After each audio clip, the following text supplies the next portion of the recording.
नमस्कार, आप देख रहे हैं हमारी खास पेशकश लीगल हेल्पलाइन। मैं हूं आपके साथ अक्षय। इस देश का लोकतंत्र इस देश की खूबसूरती का एक अभिन्न अंग है और उस लोकतंत्र को मजबूती प्रदान करता है वो है इस देश का कानून और संविधान। देश का संविधान दरअसल हर एक नागरिक को समानता के साथ स्वेच्छा से जीने का अधिकार देता है और इसी संविधान का प्रियम्बल यानी संविधान की प्रस्तावना भी समाज के हर व्यक्ति के लिए बराबरी और समान न्याय का अधिकार भी देता है। और यही कानून और संविधान हर समस्या के सही प्रारूप में समाधान के लिए मौजूद है, लेकिन सही जानकारी न होने या फिर कानूनी पेचीदगियों के चलते एक हिस्सा सही समय पर खुद को न्याय हासिल करने में असमर्थ महसूस करता है। और इसी अंतर को खत्म करने के लिए इंडिया लीगल रिसर्च फाउंडेशन की इनिशिएटिव लीगल हेल्पलाइन में हम यहाँ पर मौजूद रहते हैं। आपकी हर कानूनी समस्या में आपकी सहायता के लिए आज जिस विषय के साथ हम आपके सामने मौजूद हैं वो आईपीसी की धारा 499 के प्रावधानों से संबंधित है। और इसके साथ अगर किसी और तरह की कोई कानूनी समस्या आपके जहन में है तो भी आप हमारे साथ इस कार्यक्रम का हिस्सा बन सकते हैं, अपना सवाल कर सकते हैं और क्या बेहतर कानूनी विकल्प हो सकता है इस बात का जवाब हम आप तक पहुँचाने की कोशिश करते हैं। आईपीसी की धारा 499 यानी कि डिफेमेशन, मानहानि, इससे संबंधित कोई सवाल है या फिर किसी भी तरह की कोई कानूनी अड़चन है तो आप हमारे साथ इस कार्यक्रम का हिस्सा बन सकते हैं। फोन लाइन्स खुल चुकी हैं और टेलीविजन स्क्रीन पर जो नंबर फ्लैश हो रहे हैं इन नंबर्स पर कॉल करके आप हमसे सीधा संपर्क कर सकते हैं और जो भी आपकी कानूनी समस्या है, क्या बेहतर विकल्प हो सकता है, इसका जवाब हम आप तक पहुंचाने की कोशिश करते हैं।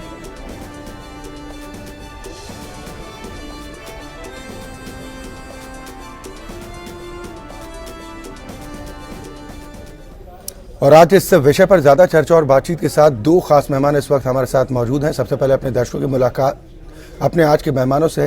मेरे साथ नोएडा स्टूडियो से प्रियांक त्यागी हैं, आप अधिवक्ता हैं दिल्ली हाई कोर्ट के। साथ ही लखनऊ से रत्नेश चंद्र जी हमारे साथ जुड़े हैं, आप अधिवक्ता हैं इलाहाबाद हाई कोर्ट की लखनऊ बेंच के। बहुत स्वागत है आप दोनों का हमारे साथ इस कार्यक्रम में शामिल होने के लिए। शुरुआत प्रियांक जी मैं आपसे करना चाहूँगा। सबसे पहले हम चाहेंगे कि आप दर्शकों को बताएं कि मानहानि होती क्या है और मानहानि का केस कब दर्ज किया जाता है। जी अक्षय जी, मानहानि जो है ये आईपीसी के चैप्टर 21 में कवर होती है और ये सेक्शन 499 से 502 तक कवर की गई है। इसमें 4 सेक्शन कवर किए गए हैं। मानहानि अगर किसी व्यक्ति, समूह, व्यापार या धर्म या राष्ट्र के खिलाफ उसकी प्रतिष्ठा के विरुद्ध कोई असत्य कथन कहा जाता है तो वो मानहानि में कहलाता है। जी, मानहानि जो है 2 प्रकार की होती है, एक लिखित एक मौखिक।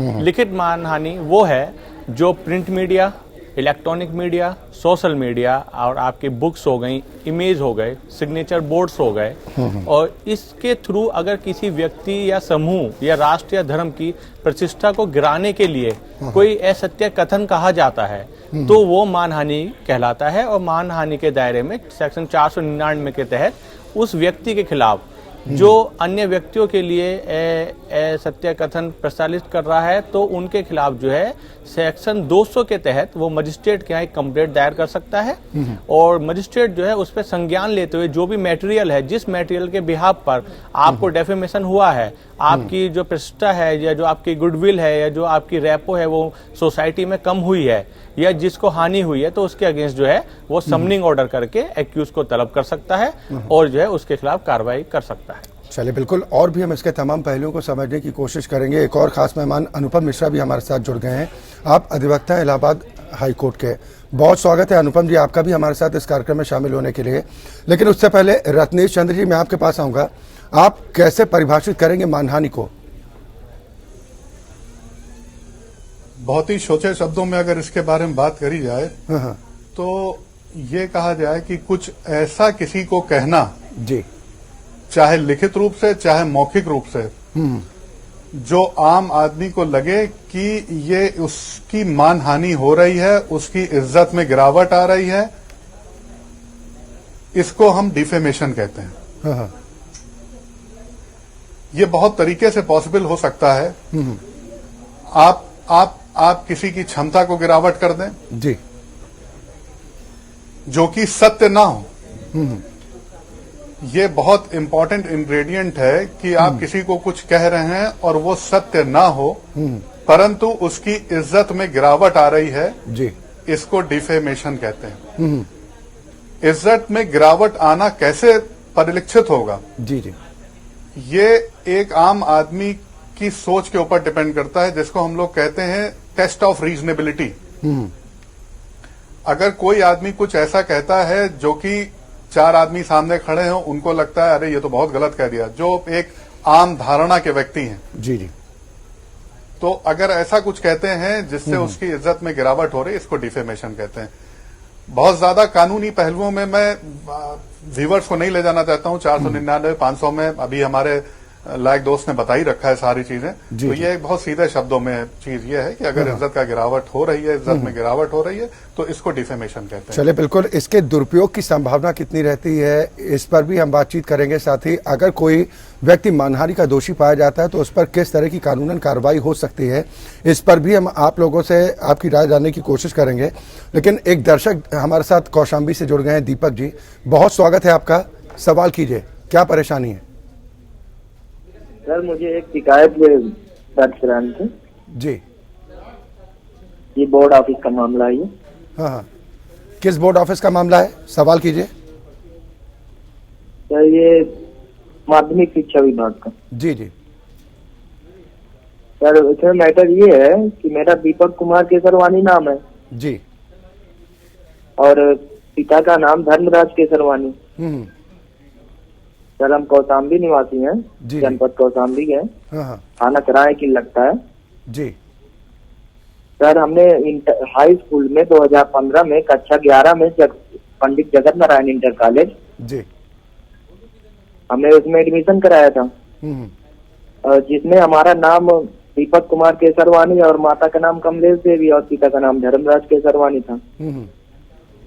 और जब हमने पंडित जगत नारायण इंटर कॉलेज में ही 10 करने के बाद 11 के बाद इंटर में जब हमने नाम लिखवाया जी, तो हमें दीपांशु कुमार के नाम से और माता का नाम सरोज देवी और पिता का नाम नील कमल के नाम से मिला हमें प्रवेश पत्र।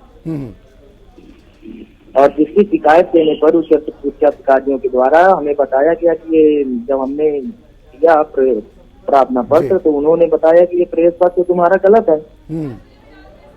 और जब हमें प्रवेश पत्र दिया गया दीपांशु कुमार के नाम से तो हमने साफ इनकार कर दिया कि सर हम पेपर नहीं देंगे, तो बोले कि तुम्हारा संशोधन करा देंगे मार्कशीट में परीक्षा के बाद। लेकिन आज तक कोई परीक्षा में कोई आज तक अंक प्रमाण पत्र नहीं बन सके। चलिए ठीक, आपका सवाल समझ गया। अनुपम मिश्रा जी क्या जवाब देंगे? इनके पास क्या विकल्प बचता है कानूनन? मैं क्षमा चाहता हूँ, बहुत साफ मुझे इनका सवाल समझ में नहीं आया। सर इनका सवाल ये है कि माध्यमिक शिक्षा विभाग से संबंधित इनका सवाल है, जो इन्होंने एग्जाम दिया था उसमें नाम में थोड़ी गड़बड़ हो गई। इनका ये कहना है कि इनको भरोसा ये दिया गया था कि आप एग्जाम दे दीजिए, उसके बाद जो आपको मार्कशीट आएगी वो संशोधित नाम से आएगी, लेकिन ऐसा हुआ नहीं। तो अब ये कोई कदम उठा सकते हैं? इनके पास तमाम कानूनी कदम है जो ये उठा सकते हैं, लेकिन इस बात को मैं निश्चित रूप से कह सकता हूं कि मानहानि का मामला नहीं है ये। हाँ। क्या करना चाहिए? मानहानि विलिंगली, अब भाई देखिए मार्कशीट में नाम चेंज कराने उसके तो तमाम तरीके हैं, उसके तमाम प्रोसीजर्स हैं। मैं अभी भी समझ नहीं पाया कि इसको मानहानि के प्लेटफॉर्म पे ये कैसे उठा रहे हैं। नहीं, मानहानि के मानहानि पे कैसे नहीं हुई इनकी? दरअसल इस मंच से किसी भी तरह की कोई कानूनी अड़चन होती है तो हम अपने कॉलर्स को आमंत्रित करते हैं कि आप सवाल कीजिए और क्या बेहतर विकल्प हो सकता है, इस बात का जवाब हम आप लोगों के मार्फत पहुंचाने की कोशिश करते हैं अपने दर्शकों को। तो इनका यही सवाल है कि मार्कशीट में नाम गलत हो गया है, तो अब इनके पास कानून के रास्ते क्या विकल्प बचता है? अक्षय जी, इनके पास 2 आधार हैं इस समय जी। एक तो ये जो कौशाम्बी से बोल रहे हैं, वहाँ के जो जिला स्तर पे बेसिक शिक्षा अधिकारी हैं उसको ये एक एप्लीकेशन दे और अपने जो भी इनके ग्राउंड्स हैं, जो भी इनकी मार्कशीट है और जो भी इनका एडमिशन रोल है जहाँ पर नाम गलत बता रहे हैं, उसके संदर्भ में एक प्रार्थना पत्र बेसिक शिक्षा अधिकारी को दें, उसकी कॉपी जिलाधिकारी को एंडोर्स करें। अगर वहां से भी इनको कोई रिलीफ नहीं मिलता है तो माननीय उच्च न्यायालय में जाके रिट का इनको प्रोविजन है, वहां से ये कोई ना कोई रिलीफ ले सकते हैं। मैं इसमें जी मैं इसमें जोड़ना चाहूंगा कि कौशाम्बी में यहीं पे पास में प्रयागराज में माध्यमिक शिक्षा बोर्ड का कार्यालय है, मुख्यालय है जी। और वहां पे सचिव माध्यमिक शिक्षा बोर्ड को ये अपनी परेशानी, वहां पे बल्कि एक फॉर्म मिलता है इस तरह का जिसमें मार्कशीट में कोई भी जो त्रुटि होती है उसको सही करने के लिए एक फॉर्म भरा जाता है। अब वो फॉर्म भर दें, इनकी त्रुटि अवश्य ठीक हो जाएगी। चलिए बिल्कुल, उम्मीद करते हैं जो सवाल दीपक जी का था उसका वाजिब उत्तर उन तक जरूर पहुंचा होगा और जो प्रयास करने की बात अभी आप दोनों मेहमानों की तरफ से बताई गई। दीपक, अगर आप वो रास्ता अख्तियार करते हैं तो निश्चित तौर पर आपकी जो परेशानी है इससे आपको छुटकारा ज़रूर मिलेगा। हैदराबाद से राम प्रकाश जी अगले दर्शक हमारे साथ जुड़े हैं। बहुत स्वागत है राम प्रकाश जी, सवाल कीजिए। सवाल मेरा यही है कि इलेक्शन में लोग इतना पैसा खर्चा करते हैं, ये आता कहाँ से? हाँ, आपका किसी कानूनी समस्या से संबंधित प्रश्न है? वही कानूनी बोले तो आप लोग इतना मीडिया वाले आप लोग इतना खर्चा करते हैं, 2-2 घंटा 1-1 घंटा है, इन लोग के पास पैसा आता कहाँ से? चले सर, हालांकि ये जनहित से जुड़ा ही मुद्दा है। रत्नेश चंद्र जी, एडवाइस क्या देंगे, आरटीआई दाखिल करने की, या फिर इसके अलावा अगर ये इस संबंध में कोई जानकारी हासिल करना चाहते हैं तो कुछ और विकल्प भी है? ये किसके पैसे के बारे में जानना चाहते हैं कि ये पैसा कहां से आ रहा है जी। तो अगर ये कोई भी पब्लिक अथॉरिटीज के थ्रू पैसा आ रहा है तो ये बिल्कुल आरटीआई में जा सकते हैं कि कौन पैसा खर्चा कर रहा है। इतनी चर्चाएं होती रहती हैं, इसकी बैकग्राउंड क्या है, इसकी इंक्वायरी ये कराना चाहते हैं। ये एक इंटायरली डिफरेंट सब्जेक्ट है कि इसमें ये अगर पब्लिक इंटरेस्ट लिटिगेशन में जाना चाहें तो इनके लिए बेहतर रहेगा अगर ये शो कर सकें कि ये पब्लिक इंटरेस्ट में सवाल उठ रहा है तो इनका कुछ काम चल सकता है। चले, उम्मीद करते हैं जो सवाल राम प्रकाश जी का था, उत्तेजना भी उनकी हम समझ सकते हैं। उम्मीद करते हैं कि अगर उनको इस बात की जानकारी लेनी तो जो तरीका भी रत्नेश चंद्र जी ने बताया वो तरीका आप अख्तियार कर सकते हैं। अशोक दिल्ली से अगले दर्शक हमारे साथ जुड़ गए हैं। स्वागत है अशोक जी, आपकी क्या समस्या है? ऐसे मेरी माता जी 20 साल से, हमारी छोटा भाई है, हम है, उसको बड़ी बड़ी है, उसने 20-22 साल से 1 रुपये नहीं दिया माँ को, सारे खर्चे हम उठा रहे हैं, तो क्या उसे मकान के में भाई का हिस्सा हुआ? प्रियांक ये कह रहे हैं कि अपनी माता जी का खर्च ये तकरीबन 20 सालों से उठा रहे हैं, लेकिन जो प्रॉपर्टी उसका एक भी पैसा इन तक नहीं पहुंचता, तो क्या अपनी माँ की देखरेख के चलते इनके जो भाई हैं वो प्रॉपर्टी में हिस्सा मांग सकते हैं या फिर इनका पूरा अधिकार हो सकता है उस पर? देखिए, माँ की सेवा करना एक अलग विषय है, जो आप उनको 20 साल से मेंटेन कर रहे हैं, आपकी मॉरल ड्यूटी है। अब रहा मदर की प्रॉपर्टी का, अगर आपके फादर नहीं है तो आपकी मदर और आपके जितने भी भाई हैं उनका शेयर इक्वल हो जाता है, और अगर मदर नहीं होंगी तो उनका शेयर आपके जितने भी शेष भाई हैं उनमें डिस्ट्रीब्यूट हो जाएगा इक्वली। तो आप उनका राइट नहीं मार सकते जो आपके और भाई हैं, उनका राइट और आपकी मदर का और आपका राइट उसमें प्रॉपर्टी में रहेगा। चले, बिल्कुल उम्मीद करते हैं जो आपका सवाल था उसका वाजिब उत्तर आप तक जरूर पहुंचा होगा। अविनाश जी पीलीभीत से हमारे साथ अगले कॉलर जुड़े हैं। स्वागत है अविनाश जी, सवाल कीजिए। अविनाश जी, आवाज पहुंच रही है आप तक? हाँ, पहुंच रही है। मैंने अभी तो बताया था कि 1,82,78,000 रुपए का एक घोटाला पीलीभीत में हुआ था सीडीएम में। हाँ। सीडीएम जो होता है कैश डिपॉजिट मशीन, जी। तो उसमें 1,82,78,000 रुपया एक दिन, 1,62,00,000 रुपया एक दिन में जमा किया गया एक कर्मचारी के द्वारा बैंक के। और वो कर्मचारी जो है अभी तक जो है स्वतंत्र है, उसके खिलाफ कोई कार्रवाई नहीं हुई जिसने जमा किया, और बल्कि दूसरे कर्मचारी को सस्पेंड कर दिया गया। 1,62,00,000 रुपया ना तो सीडीएम से एक साथ निकल सकता है, सीडीएम की कैपेसिटी नहीं इतनी। इस संदर्भ में बहुत सी शिकायतें करी गई हैं, लेकिन कोई भी कार्रवाई विभाग द्वारा, मतलब बैंक द्वारा नहीं करी जा रही, बैंक के उच्च अधिकारियों द्वारा। ठीक, अनुपम मिश्रा जी, ये कानून के मार्फत क्या कुछ विकल्प आजमा सकते हैं? नहीं, इसमें एक ये भी देखना होगा कि इनका अपना लोकस क्या बनता है। अगर ये उसी बैंक में कार्यरत हैं या किसी भी तरह उस निर्णय से प्रभावित हो रहे हैं, तब तो इनके पास बहुत ढेर सारे विकल्प खुले हुए हैं। सामान्यतः ऐसा होता है कि जब कोई अप्रभावित आदमी किसी जांच को प्रभावित करने का प्रयास करता है तो जनहित याचिका या फिर डिफरेंट फोरम से कंप्लेंट करता है। बैंकिंग सिस्टम में भी बहुत ढेर सारे शिकायत के, ये वित्त मंत्रालय में शिकायत कर सकते हैं, ये सीवीसी को शिकायत कर सकते हैं, और अगर इनका डायरेक्ट हित प्रभावित हो रहा है कहीं ना कहीं, तब तो ये हाईकोर्ट भी जा सकते हैं। तो अगर ये मान लीजिए इनका डायरेक्ट हित कोई प्रभावित हो रहा है तो हाईकोर्ट अगर जाते हैं तो उन्हें क्या प्रोसेस अपनाना पड़ेगा? इसमें रिट होती है, अगर इनको कहीं ना कहीं इनको कुछ कह रहे हैं आप? नहीं सर, आप अपनी बात पूरी कीजिए। हाँ, तो मैं यही कह रहा था कि अगर ये जो जांच चल रही है और जो वहां पे घोटाला हुआ जो ये बता रहे हैं उसमें अगर ये किसी न किसी तरह प्रभावित हैं तो एक तो उच्चाधिकारियों के खिलाफ सामने ये अपनी बात रख सकते हैं। बैंक के बोर्ड होता है, चेयरमैन होता है, वित्त मंत्रालय से गवर्न होता है, आरबीआई से गवर्न होता है, बैंक में ओम्बड्समैन की एक जगह होती है जो कि बैंकिंग सिस्टम्स को देखता है, और इन सब भी नहीं हो तो फिर फाइनली उच्च न्यायालय में तो आदमी जा ही सकता है। चले, बिल्कुल उम्मीद करते हैं कि जो प्रश्न था अविनाश जी का उसका वाजिब उत्तर उन तक जरूर पहुंचा होगा, और जो उनकी आशंका है कि इस मामले में गड़बड़ी की गई है तो आपके पास कोर्ट का विकल्प भी बचा है, बस आपको प्रोसेस अख्तियार करना होगा। साधना जी अगली दर्शक पुणे से हमारे साथ हैं, बहुत स्वागत है साधना जी, क्या परेशानी है, सवाल कीजिए। हमारी जमीन दी हमने जी, बहुत दिन हो गए, 30 साल हो गए उसको, 30 साल हो गए, और एक आदमी हमें बहुत तकलीफ दे रहा है जी, वो उन्होंने हमसे केस लगाई है। ये जमीन किसके नाम पर है? बोलूं?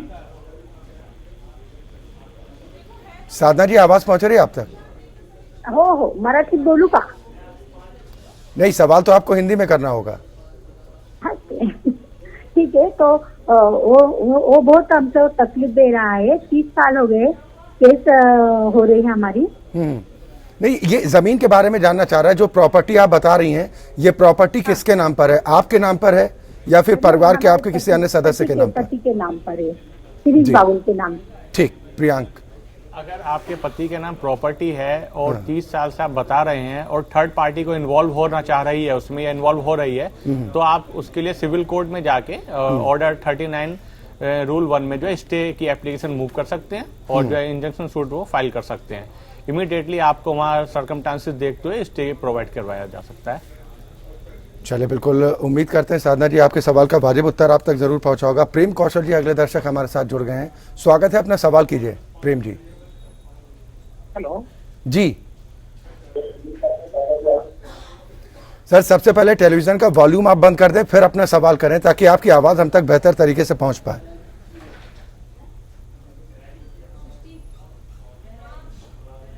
हेलो प्रेम जी, आप तक आवाज पहुंच रही है? हाँ जी, आवाज पहुंच रही है, सवाल पूछो। बिल्कुल सर, सवाल कीजिए।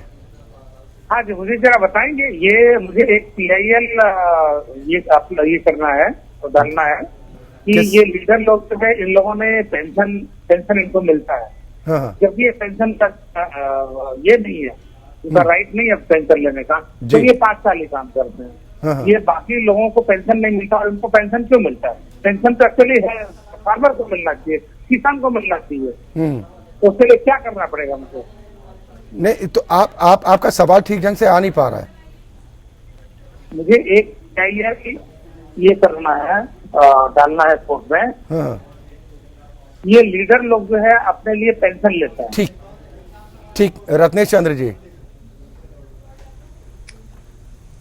ये जो कोई भी पेंशन लेता है, जैसे अभी हमारे अधिवक्ता जी जो इलाहाबाद हाई कोर्ट से संबंधित हैं, उन्होंने अभी बताया कि लोकस जी अभी ये कह रहे हैं कि किसको पेंशन मिलती है, किसको नहीं पेंशन मिलती है। हाँ। ये बिल्कुल PIL के रास्ते से आ सकते हैं उच्च न्यायालय के समक्ष या उच्चतम न्यायालय के समक्ष, जी, जिसमें ये रेज कर सकते हैं कि कौन पेंशन का हकदार होना चाहिए, कौन नहीं होना चाहिए। हाँ, इसके लिए ये एस्टैब्लिश करना जरूर है कि pension is not a bounty, कोई उपहार नहीं है जी, ये एक हार्ड एंड मनी होता है जो डिडक्शन होता रहता है, उसके साथ मिलता है बाद तक की आदमियों को, चाहे वो MLAs हो, चाहे MPs हो, चाहे कोई हो। हाँ, ये बात जरूर है, कहीं एक आम आदमी की धारणा में ये इतने सालों तक अप टू दी डेथ ये मिलता रहता है, ये प्रश्नीय तो है, पर इसको बहुत प्रॉपरली, बहुत कायदे से अगर उठाया जाए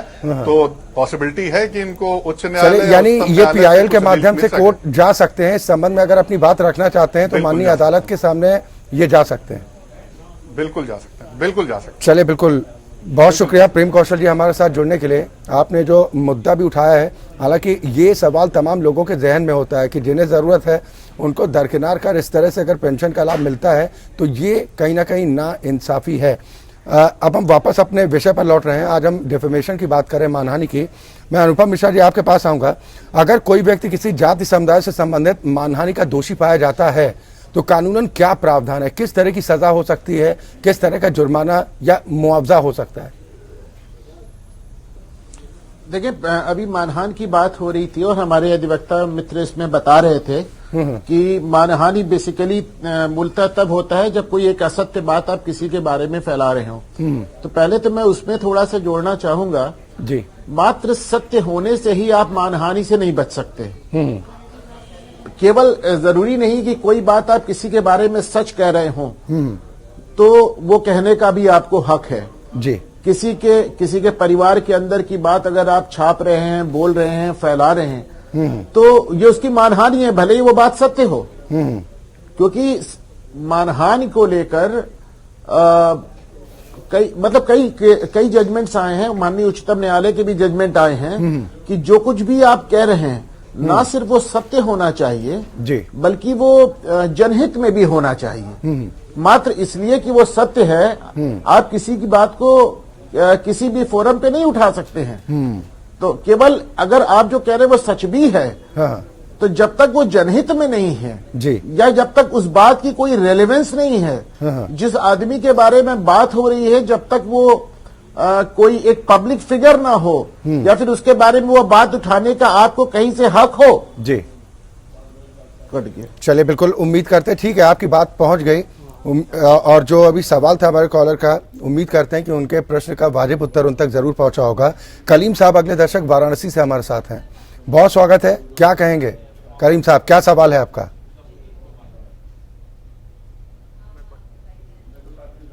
कलीम जी, आवाज पहुंच रही है आप तक? चले, शायद संपर्क टूट गया है। लेकिन प्रियांक त्यागी, मैं आपके पास आऊंगा। उन तथ्यों के बारे में भी जानना बेहद जरूरी है कि जो मानहानि की प्रोसेस में नहीं आते, जैसे अनुपम मिश्रा जी की तरफ से भी ये कहा गया। और इस कानून के दुरुपयोग की संभावना की बात कही। दिल्ली के मुख्यमंत्री अरविंद केजरीवाल वाला मैटर सभी के सामने है, जिसमें उन्होंने कहा था कि ये अभिव्यक्ति की आज़ादी का उल्लंघन करता है, इस प्रावधान को खत्म किया जाना चाहिए। क्या वाकई में आपको लगता है कि इसके दुरुपयोग की संभावना ज्यादा है? अक्षय जी, इस टॉपिक पे जो है सुप्रीम कोर्ट ने क्लियर कट अपना जजमेंट और स्टेटमेंट क्लियर आउट कर दिया है। Right to liberty of freedom, ये कॉन्स्टिट्यूशनल राइट हमारा है, लेकिन सुप्रीम कोर्ट ने क्लियर कर दिया है कि सेक्शन 499 डेफेमेशन जो है बिल्कुल इम्प्लीड नहीं किया जाएगा। और ये जो है राइट टू फ्रीडम और लिबर्टी के बिल्कुल एक एज अ पैरेलल चलेगा। इसका रीजन ये है कि अगर आप किसी भी व्यक्ति के खिलाफ जी, इसमें सेक्शन 499 में 5 एक्सेप्शंस दिए हुए हैं बेसिकली, कि आम किन चीजों को हम मानहानि में नहीं मानेंगे। सपोज कीजिए अगर किसी कोर्ट ने कोई जजमेंट पास किया है और उस जजमेंट की गुणवत्ता या उसकी एविडेंस को जो है पब्लिक किया जाता है, पब्लिश किया जाता है, बुक्स में किया जाता है, तो वो कोर्ट के अगेंस्ट मानहानि नहीं माना जाएगा। यहाँ पर यह देखना है कि असत्य कथन जो है, स्टेटमेंट है, ये उस बंदे को प्रूव करनी है जो अपने अगेंस्ट डेफेमेशन फाइल कर रहा है जी। अगर सपोज मैं किसी व्यक्ति के खिलाफ कोई एलिगेशन लगाता हूं या मैं किसी फर्म के खिलाफ कि भाई ये जो है ये कंपनी ये प्रोडक्ट क्लियर नहीं बना रही है, इस प्रोडक्ट में कुछ गड़बड़ी है, और इस पॉइंट को मैं पब्लिश करता हूं या पब्लिकली इन्फॉर्म करता हूं, तो वो डेफेमेशन के उसमें नहीं आएगा। वे तथ्य जिसके पीछे सत्यता हो, जो ट्रू हो, वो डेफेमेशन के इंक्लूड नहीं किया जाएगा। और आपको लगता है कि अगर ये कानून नहीं रहेगा तो अराजकता ज्यादा फैलेगी? नहीं, इसी को कंट्रोल करने के लिए जो है इसमें 2 साल तक की सजा का प्रोविजन दिया हुआ है, विद फाइन का प्रोविजन है। और डेफेमेशन अपनी मानहानि, अपनी प्रतिष्ठा को रोकने के लिए जो है ये कंटिन्यू किया गया है। चलिए, बिल्कुल, बहुत शुक्रिया आप तीनों मेहमानों का हमारे साथ इस कार्यक्रम में शामिल होने के लिए। जो कॉलर्स हमारे साथ जुड़े थे उनके प्रश्नों का वाजिब उत्तर उन तक पहुंचाने के लिए, साथ ही इस विषय पर बारीकी से अपनी राय रखने के लिए। दरअसल कानून तो हर समस्या के सही प्रारूप में समाधान के लिए मौजूद होता है, लेकिन जानकारी के अभाव के चलते एक बड़ा तबका, एक बड़ा हिस्सा इंसाफ की दहलीज से दूर रह जाता है। और इसी अभाव को दूर करने के मकसद से रोजाना हम आपके बीच मौजूद रहते हैं अपनी इस खास पेशकश के साथ। फिलहाल हमारी आज की खास पेशकश में इतना ही, लेकिन एपीएन न्यूज में खबरों का सिलसिला लगातार जारी।